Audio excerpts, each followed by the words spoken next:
Welcome to this week's video, where we're exploring the city of Luxembourg. We are going to all the Atlas Obscura points on the app, which, if you don't know, has all the unique spots around the world. We're going to all 10 points to discover what this city has to offer. and while we make our way to our points, we're going to be throwing some random facts about the city of Luxembourg as well.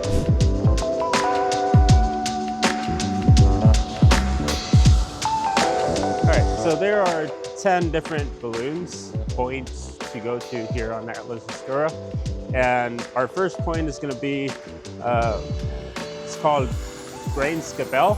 I think that's how it's said. It's basically a small little chapel built into the oldest place of worship here in Luxembourg, so we're gonna go check that out.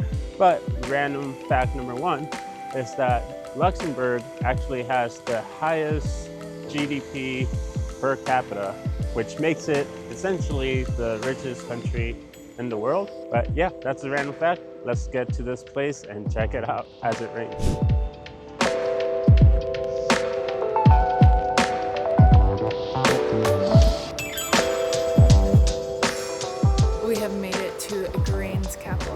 Which is the oldest chapel in the country, built in 1355 into the rock.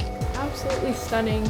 It's so cool to feel something so old. It is closed inside, but it's beautiful to just marvel at, and we're like in the little valley of the city. I'm not sure what to call it, but we're like right along the river, so it's just stunning views as we explore this chapel.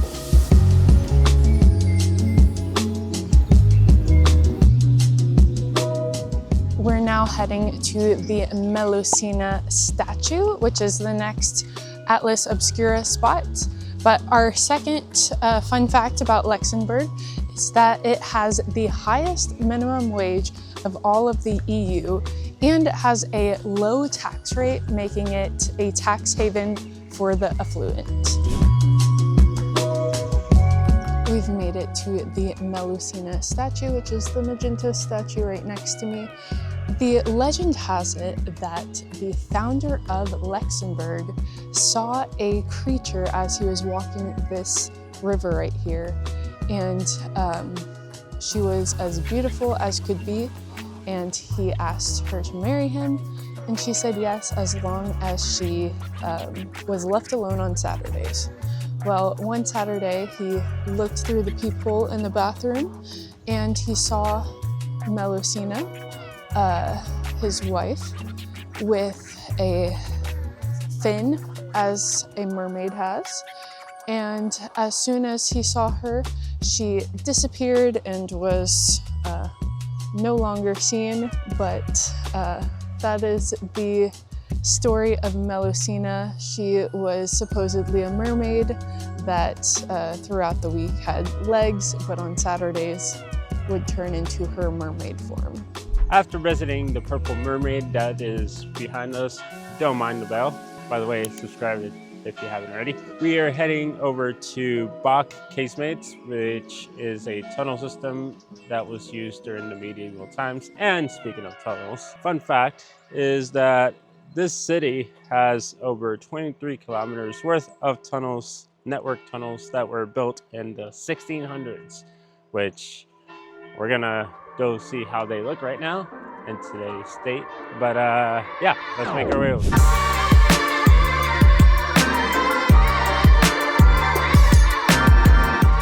So we've made it to Bach Casement. It looks like a castle, and then there's tunnels under. Yeah, pretty neat. But to go into the tunnels, I believe you have to pay. But this looks pretty in good shape, and also pretty. We're gonna explore these grounds, the tunnels, and then we'll head over to our next location.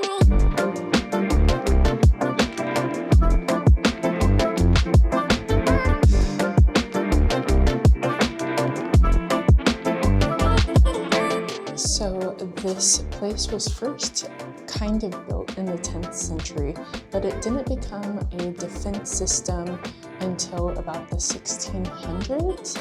But because it was built originally around 963, it is considered a UNESCO World Heritage Site, which several parts of Luxembourg are a UNESCO Heritage Site. But this place actually served as a bunker in the 2 world wars as a safe haven in case there were any bomb threats, as this could hold over 30,000 people down here, which is really neat. Really cool piece of history we're walking through. It's honestly kind of crazy to think that all this was built in the 1600s.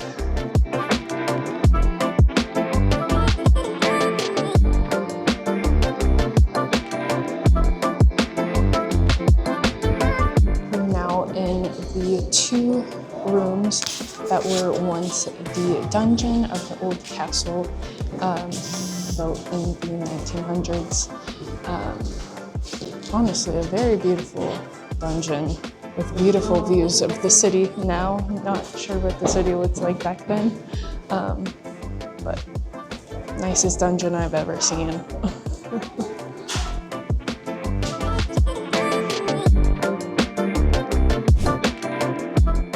The next spot is just a quick spot.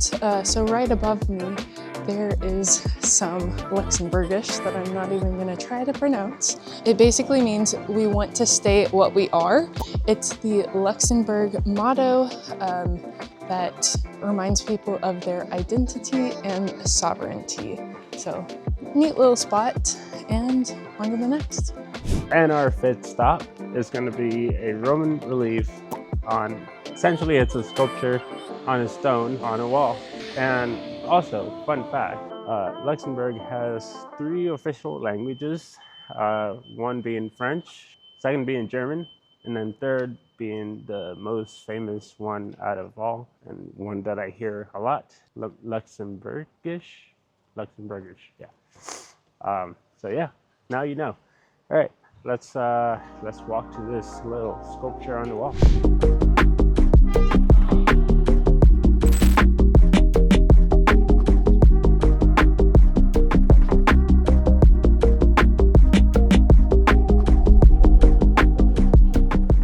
We are en route to place number 6. We have stumbled upon this, I guess, farmer's market, it looks like. And so we're probably gonna grab something to eat and then continue on our way. It smells really good.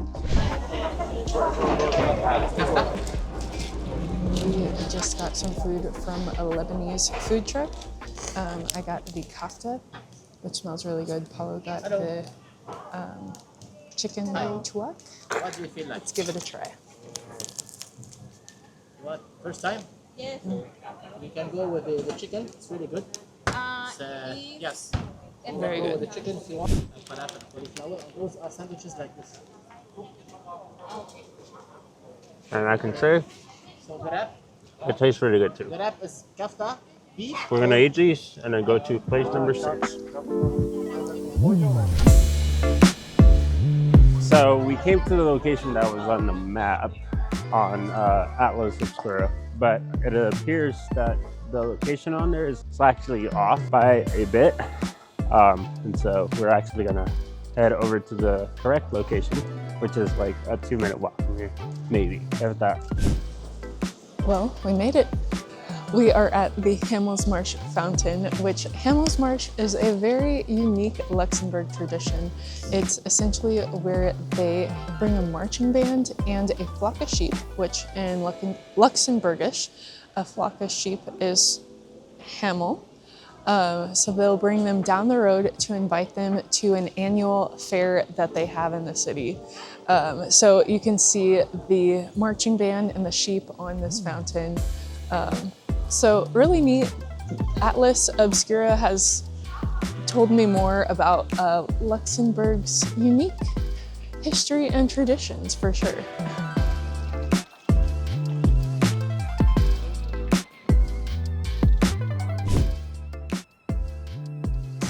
So behind me is Les Salty Monkettes, is that how you say it? And these are statues of a fire breather and a clown that are behind me. And these are made to celebrate Luxembourg's creative side, performing arts. These are pretty neat. I'm not sure if I'm supposed to do this, but I did it anyways. Could potentially use some cleaning, but anyways, pretty neat. We've made it to the next stop, which is Les Laveurs, which is essentially holy water from a well that used to be used for people doing their laundry. But now you can either step into the water or just kind of feel it. It's very cold though. But kind of a unique little spot. There's a church right behind, and that church well fuels this, which is why it's considered holy water.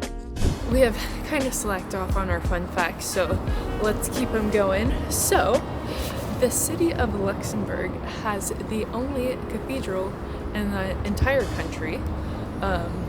So if you're Catholic, I guess there's only one church for you to go to here.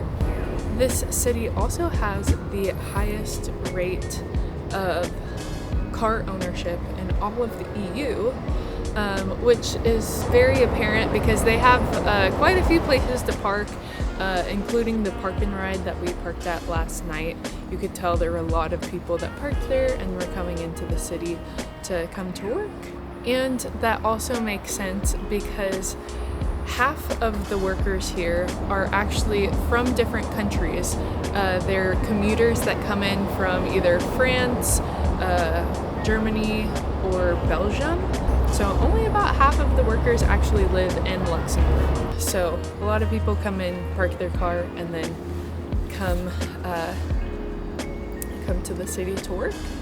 My last fun fact for right now is that the entire country has free public transportation. We parked at the park and ride, and we took a train from the park and ride into the city completely free. You can go anywhere in the country for free, which is really neat. They're the first country to do that, and they started it in February of 2020. So, fun facts for you. Let's head to the next place.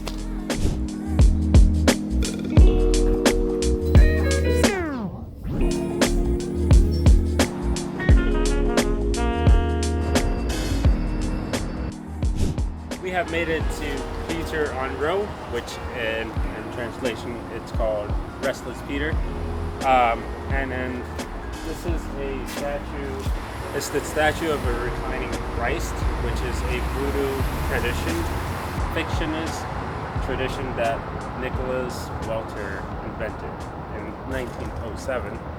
And it is like I just said, hey guys, this Christ laying flat.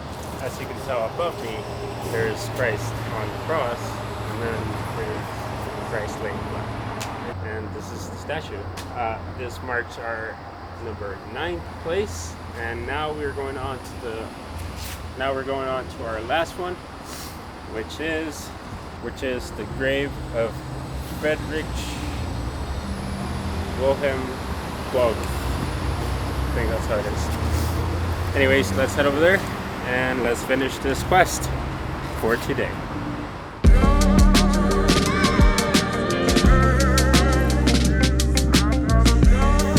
And we have made it to the site of Friedrich Wilhelm Quoth's grave. It's a mouthful. He was born in Prussia and was a shoemaker there, and he is notorious for impersonating an official in the army. He rounded up some German soldiers. He fired the city treasurer and I believe the governor, and then stole a bunch of money. But for some reason, he's considered like a hero, not a villain. He took residence in Luxembourg in 1909 and was a shoemaker here, and then passed away sometime in the it. But this is his grave. It looks like much of the shrubbery is gone, but there are lots of coins here at the top. Some look like they've been here for quite a long time. But this is our last stop on Atlas Obscura. Sad place to end it. But let's get out of this cemetery because cemeteries kind of creep me out, so let's go. I felt like I couldn't say the last fun fact in a cemetery, so we just got off of the train. Last fun fact is that the Schengen Agreement was actually held here in Luxembourg. Schengen is a town just about 30 kilometers out of Luxembourg City, and that is where they all agreed upon the Schengen Agreement, which basically is, if you don't know, is the agreement that all the EU countries you can travel to and from visa-free. So this is where they decided on that, which is pretty neat. But that is it for today's video. We hope you enjoyed all of the Atlas Obscura sites that we went to. It was a little different from what we usually do. So if you like it, let us know in the comments below what was your favorite spot. And like and subscribe, it always helps us out. Don't forget to keep adventuring. We'll see you in the next one.